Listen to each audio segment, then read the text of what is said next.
기독교 강요 3권 제6장 세 번째, 성경이 제시하는 구원받은 그리스도인의 삶의 품위.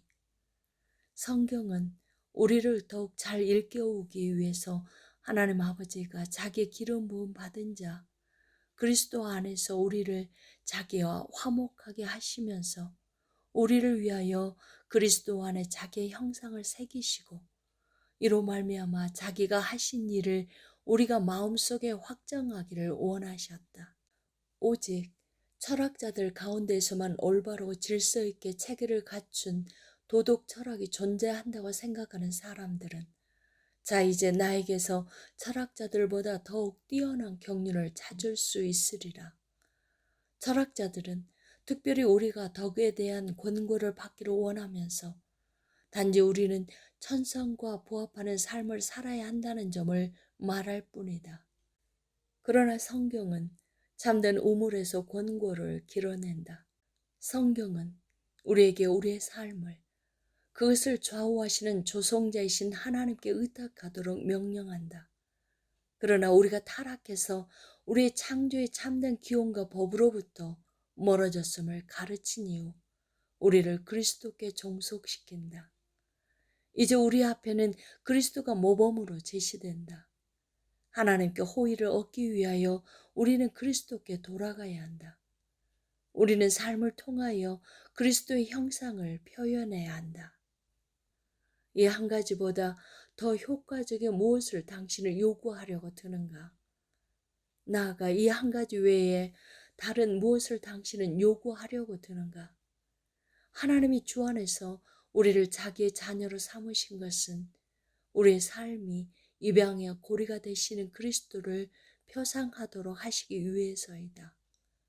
그러므로 우리가 우리의 삶을 의에 비치고 헌신하지 않는다면 우리는 사악한 불순으로 창조주를 배반할 뿐만 아니라 구속주 자신을 거절하게 되는 것이다. 그리고 성경은 그 가운데 이야기된 모든 하나님의 은총과 우리 구원의 매 부분을 우리를 위한 권고거리로 삼는다. 하나님은 우리에게 자기를 아버지로서 나타내셨다. 그러므로 이제 우리가 그의 자녀로서 살지 않는다면 그 극한 배은망덕에 대해서는 어떤 변명도 할 수 없을 것이다. 그리스도가 자신의 피로 우리를 씻겨 깨끗게 하셨다. 또 세례를 통해 그 정결함으로 자기와 교통하게 하셨다. 그러므로 더러운 것들은 우리를 다시 더럽히는 것은 온당치 않다. 그리스도는 우리를 자기의 몸에 접붙이셨다. 그러므로 그의 지체들로서 우리는 어떤 흠이나 점으로도 우리 자신을 흉하게 하지 않도록 특별히 주의해야 한다. 우리의 머리 대신 그리스도가 승천하셨다. 그러므로 세상에 속한 것들에 대한 사랑을 버리고 진심으로 하늘을 향하는 것이 마땅하다. 성령은 우리를 성소로 삼으시고 하나님께 드리셨다. 그러므로 하나님의 영광이 우리를 통해서 빛나도록 하고 더러운 죄로 우리를 더럽히는 어떤 일도 행하지 않도록 주의해야 한다. 우리의 영혼과 육체는 천상적인 순결과 시들지 않는 멸류관을 받도록 정해져 있다. 그러므로 우리는 주의 날까지 그것들을 순수하고 흠없이 지켜가도록 온 힘을 기울여 노력해야 한다. 이것들이 우리 인생을 바로 세우는 가장 고상한 근본이다. 이와 유사한 것들을 철학자들 가운데서 찾는 것은 헛되다. 왜냐하면 그들은 덕을 설명하면서 인간의 본래적인 품위 이상으로 결코 올라갈 수 없기 때문이다. 네 번째, 삶의 교리는 생명의 교리. 여기에서 나는 단지 그리스도 이름과 인장만 가지고 그리스도인이라고 불리기를 원하는 사람들을 비판하고자 한다. 그들은 얼마나 모렴치하게도 그의 거룩하신 이름을 자랑하고 있는가. 참으로 그리스도와의 교제는 복음의 말씀을 통해 그에 관한 올바른 지식을 얻은 사람에게만 있다.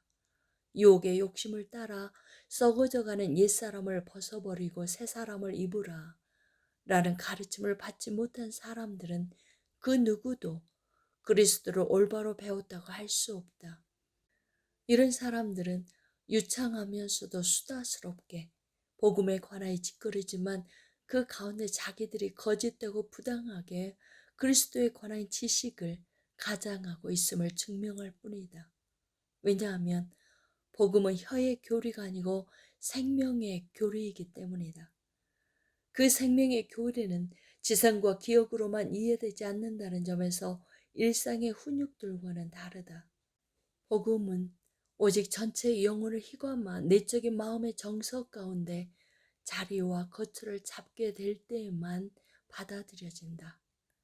그러므로 그들이 자기들에게 있지 않은 것으로 하나님을 모욕하는 일을 그치게 하라. 아니면 그들의 스승이신 그리스도께 무가치한 제자들이 아니라는 사실을 보이게 하라. 우리는 우리의 종교가 포함되어 있는 교리에 우선적인 자리를 부여한다. 왜냐하면 교리로부터 우리의 구원이 시작되기 때문이다. 참으로 교리는 가슴 속으로 퍼지고 품행 가운데 스며들어 우리를 변화시킴으로써 우리가 그 가르침에 따르게 할 만큼 유익해야 한다. 철학자들이 인생의 안주인이 되어야 할 예수를 가르친답시고 하면서 그것을 궤변적인 입담 정도로 변질시키는 사람들에 대해 불같이 화를 내거나 그 사람들이 치욕을 느끼면서 물러나게 하는 것은 정당하다. 그렇다면 혀끝에 복음을 얹혀놓고 돌리는 데서 즐거움을 찾는 저 까다로운 궤변론자들을 미워하는 것은 훨씬 더 타당하지 않겠는가. 복음은 마음의 가장 깊은 정서 속으로 스며들어야 하며 영혼에 자리 잡아야 하고 모든 사람에게 감동을 주어야 하는데 이러한 복음은 차가운 철학자들의 권고들보다 100배는 영향이 더하지 않는가. 5번째, 복음적 완전함을 지향하는 순수함과 겸손함. 나는 그리스도인의 삶의 양식이 절대적으로 복음만을 호흡해야 한다고 주장하지는 않는다. 물론 그것은 마땅히 선택되어야 하고 시도될 필요가 있다. 다만 나는 어떤 사람이 아직 복음적 완전함에 이르지 못했다고 해서 그 사람을 그리스도인이 아니라고 치부할 만큼 그것을 엄격하게 요구하지는 않는다. 그렇게 한다면 모든 사람이 교회로부터 배제될 것이다. 모든 사람은 완전함으로부터 큰 간격을 두고 떨어져 있다. 그렇지 않은 사람을 발견하기는 불가능하다. 많은 사람들이 그것을 향하여 조금씩 나아가는데 그럼에도 내팽개쳐지는 것은 무모하다. 그렇다면 어떻게 해야 하는가? 그것을 우리가 일심으로 열심을 쏟아야 할 목표로 눈앞에 새기고 우리가 애쓰고 경주해야 할 확고한 목적으로 삼자. 하나님이 말씀으로 명령하신 것들 중 일부는 행하고 일부는 마음대로 버리는 식의 흥정을 하나님과 당신 사이에 붙이는 것은 불법이다. 무엇보다 하나님은 자기에게 드려지는 예배의 첫째 부분으로서 순전함을 모든 곳에서 명령하신다. 이 말은 이중적인 마음에 반대되는 교활하고 거짓된 것이 없는 영혼의 순직한 단순성을 의미한다. 즉 하나님을 예배하는 거룩함과 의를 추구하는 영혼의 내적 정서가 거짓 없이 투사되는 올바른 영적 삶의 원리를 일으킨다. 그러나 육체라는 이 지상의 감옥에 갇혀 있는 동안에는 그 누구라도 마땅히 열심을 쏟아 인생의 행로에 매진할 만큼 충분한 힘이 없다. 다수의 사람들은 무력함에 심히 짓눌려 뒤뚱거리거나 절뚝거리거나 심지어 땅을 기어다니거나 하면서 조금씩 나아갈 뿐이다. 그러므로 우리 각자는 자기의 작은 능력에 맞추어 이미 발걸음을 뗀 여행을 진행해 가도록 하자. 아무리 불행하다고 해도 하루 몇 보라도 길을 행할 수 없는 사람이 어디 있겠는가. 그러므로 주님의 길에 서서 꾸준히 무엇인가를 수행해 가는 일을 그치지 말자. 그리고 눈에 띄지 않을 만큼의 성공에라도 좌절하지 말자. 비록 그러한 성공이 우리의 바람에 부응하지 않더라도 오늘이 어제를 넘어서는 한 수고는 쇠하지 않을 것이다. 그러므로 오직 순직한 단순성을 가지고 우리의 목표를 바라보자. 그리고 우리의 목적을 갈망하자. 우리 자신에 대해서 아첨하듯 자랑하지 말고 우리의 악행들을 방임하지도 말자. 다만 끊임없이 시도하며 목표를 향해 전념하자. 그리하면 우리는 우리 자신을 뛰어넘어 더욱 선하게 될 것이며 마지막에는 선함 그 자체에 이르게 될 것이다.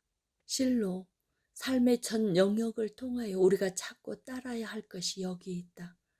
이를 붙잡으려면 우리 육체의 연약함을 벗어버리고 그와의 완전한 사귐으로 우리가 받아들여져야 한다. 아멘.